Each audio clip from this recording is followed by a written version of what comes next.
guys! So, it's my first day officially here sa Ho Chi Minh. So, ngayon, ang itinerary pala natin ay, eto guys. Yan. Actually, naki-cheating lang ako sa aking friend. Ayan. And, may tinanggal lang akong iba. At, dinagdag. Medyo ni-revise ko ng konti kasi hindi ako mahilig dun sa mga museum. Supposed to be 7 AM, wake up. Pero nagising ako almost 8 na siguro.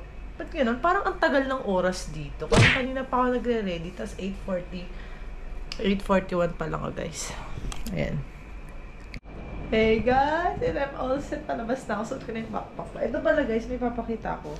Kasi nagdala ako ng mga pang mosquito. Kasi may nabasa ako. Malamok daw.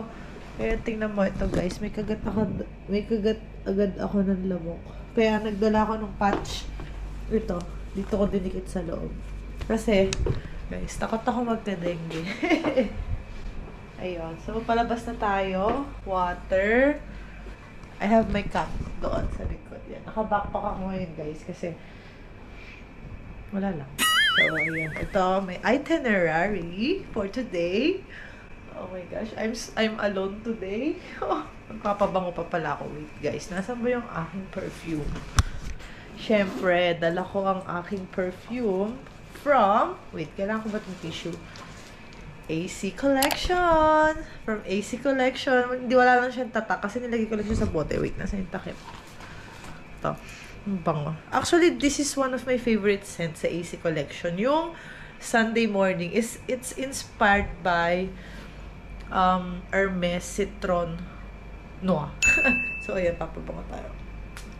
At, kung kailangan nyo naman pang souvenir, wow guys, naisingit ko pa ito dito. Of course, diba?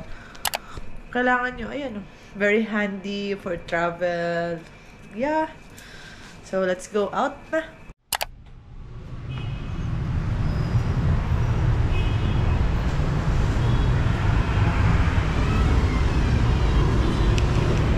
Guys, I'm out. Ang init. So, medyo torn pa rin ako kung ano uunahin ko. 40,000 or Kong Cafe.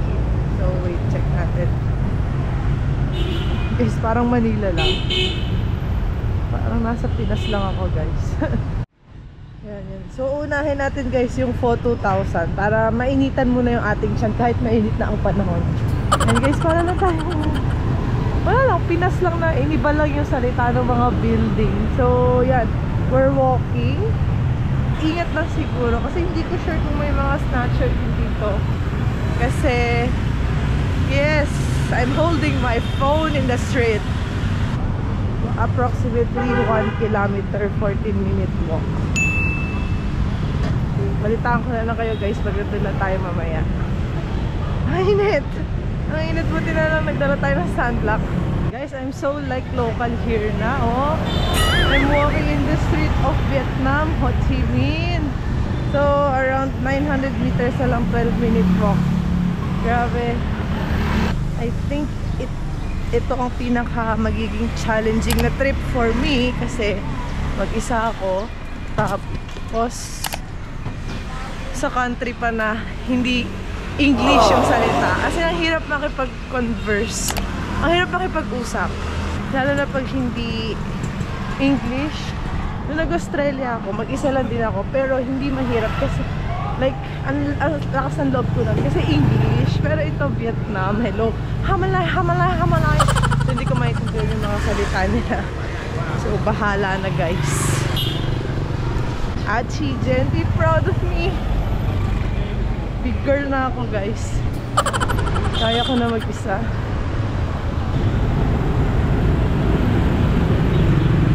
Ah.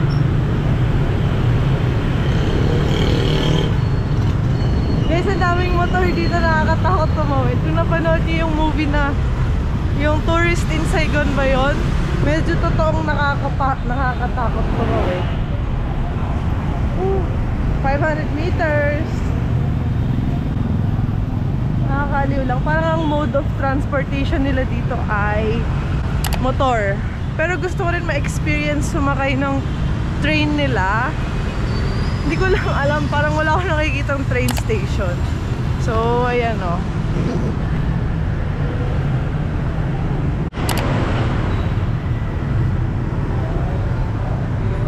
So, yun guys, we are now here at Pho 2000. Grabe guys, ang lapit na pala.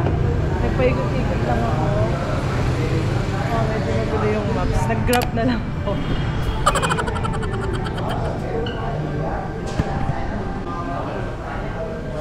What?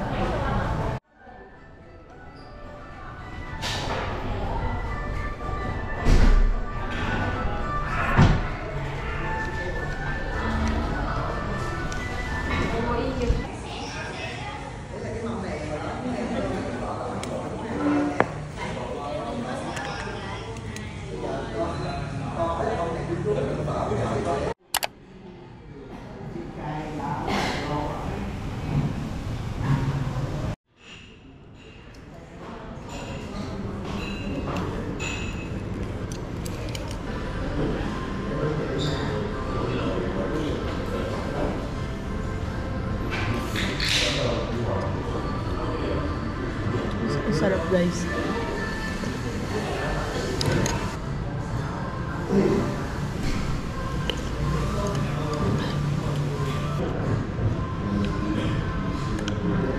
Mas masarap pag may lemon.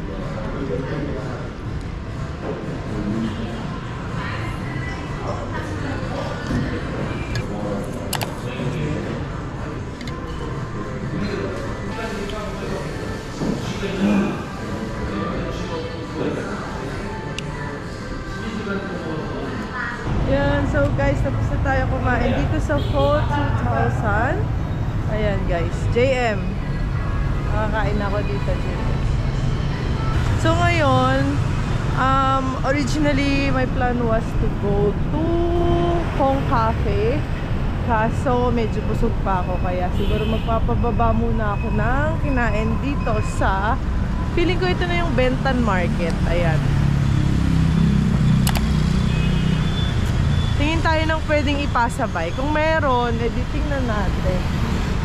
After nito, magko-Kong Cafe tayo. Tatry natin yung coconut ice cream coffee.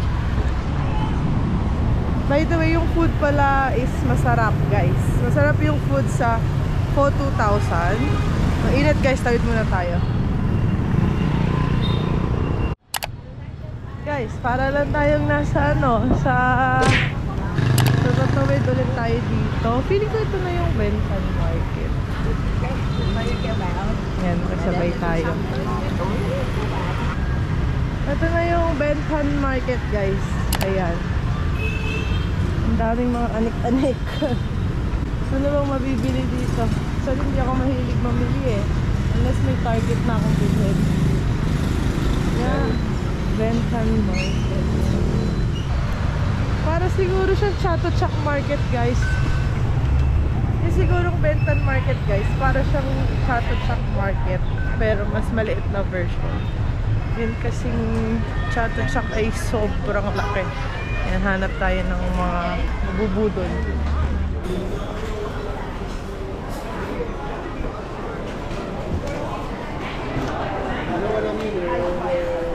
Hey guys, so we're currently at Bentan Market. Guys, medyo nakaka-overwhelmed dito. Jen, feeling ko may enjoy mo dito. Bentan Market. Para siyang 168 ng Philippines and parang Chatuchak ng Bangkok. Sobrang dami mong tinda, guys. And pag pupunta kayo dito, medyo nabasa ko sa Google, ingatan nyo daw yung inyong mga gamit-gamit. Kaya nasa harap yung bag ko.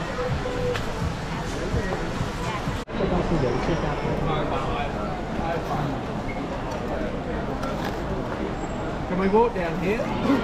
Or Ask this guy, the watch guy. This is medium? Huh? This is medium? Strong. Strong. You want Okay. a medium strong? No, just medium. Okay. So, it's quite strong. What is the test strong, but the coffee not too strong. The coffee not Coffee is very low. Okay. That's one organic coffee without fertilizer. This one is the taste and the aroma strong, but the caffeine and the acidity is very low. low acid. low acidity and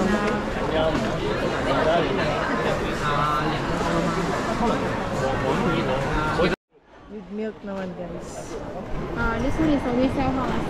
We have the bag is 250 gram, the small size. 250 per 100. 400 gram. 100. Because that's one organic coffee. Yes. And if you want some kind of normal price, we also have the Blue Mountain. It's a $120,000 for 100 gram. 120,000. Yes. Yan guys, medyo na-overwhelm na ako dito sa Benton Market. And nakaroon ako ng yan, free taste na coffee. Maybe I'll come back tomorrow. And mabait naman yung nagtitinda, guys. Medyo mapait lang siya for me. Pero in fairness, wala siyang aftertaste. Organic coffee daw siya. Medyo pricey lang though. 250,000 per 100 grams. So around, kwentahin nyo na lang guys. Pero, dito ba ako pumasok? Ang pait guys.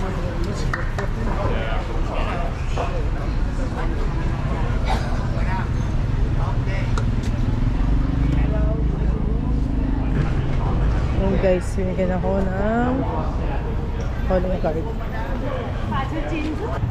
Hey guys, so papunta tayo ngayon ng Kong Cafe. Hindi ko alam kung ilang Kong Cafe meron dito, pero parang hindi tayo sa kabilawal na araw. Pero parang ang dami guys. Teka. Guys, ang ganda ng view dito. Hindi ko alam kung may statue dito. Wala na. Guys, ang daming distraction guys. Bago ako makapunta dun sa pupuntahan ko Cafe. Kong Cafe. Kong Cafe. Ang dami ko nakikita mga pwedeng pilihin. Naghahanap kasi ako ng small luggage kasi medyo nahaselan ako dun sa dala kong hand carry na bit sa balikat. Ang dami guys, ang dami pwedeng bilhin dito.